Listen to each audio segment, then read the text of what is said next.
জানি যে আমাদের জিল্লুর রহমানকে অ্যারেস্ট করে নিয়ে দেওয়া হয়েছে। আমাদের জিল্লুর রহমানের অবজেকশন কি আমরা জানি না। আমাদের কথা হচ্ছে পাটগ্রামে উনি ডিএমএফ ডাক্তার, এরকম ডিএমএফ ডাক্তার মেডিকেলের অনেকেই চেম্বার করতেছে, প্রেসক্রিপশন লিখতেছে। আমার দাবি হবে যে যদি কোনো ডিএমএফ ডাক্তার পাটগ্রামে কেউ যেন কোনো ডাক্তার মেডিকেলের ডাক্তার চেম্বার করতে পারবে না।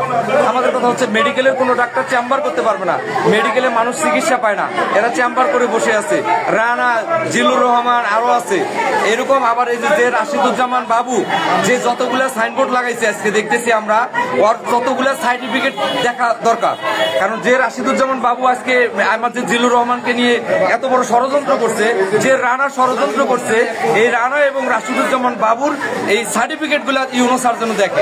তারা যতগুলো ডেজিগনেশন লাগাইছে, চর্ম, যৌন, বন্ধ্যতা, হ্যান ত্যান, অনেক সার্টিফিকেটের প্রয়োজন আছে। আমি চাই এই রাশিদুজ্জামান বাবু সহ সকল ডাক্তারের সার্টিফিকেট দেখা হোক। আমাদের কাছে এটাই দাবি, আর কিছু না। আমরা আমাদের দাবি একটাই যে এই ডাক্তার যেমন সব ডাক্তার একই, কিন্তু একজনের উপর মফ হবে এটা আমরা চাই না। এই জন্য সকল সাংবাদিকের দৃষ্টি আকর্ষণ করছি, সবাই যেন সকল ডাক্তারের সুবিচার পায়, এটাই।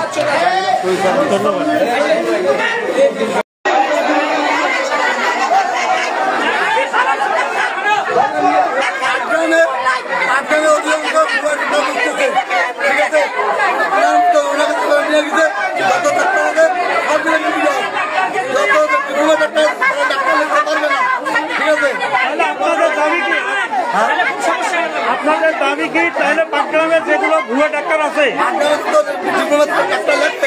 মেডিকেল বাদ দিয়ে ডাক্তার বসবে, তারা বসার কোনো অধিকার নাই, তাদের কোনো এখতিয়ার নাই, ডাক্তার বাদ দিয়ে বসবে, মেডিকেল বাদ দিয়ে মেডিকেল কোনো ডিউটি করে না।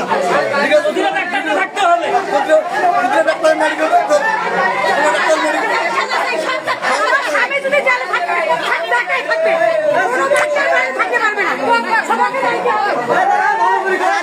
সরকার যে বাবুটা ভুয়া আমাদের প্রমাণ আছে, দুটাই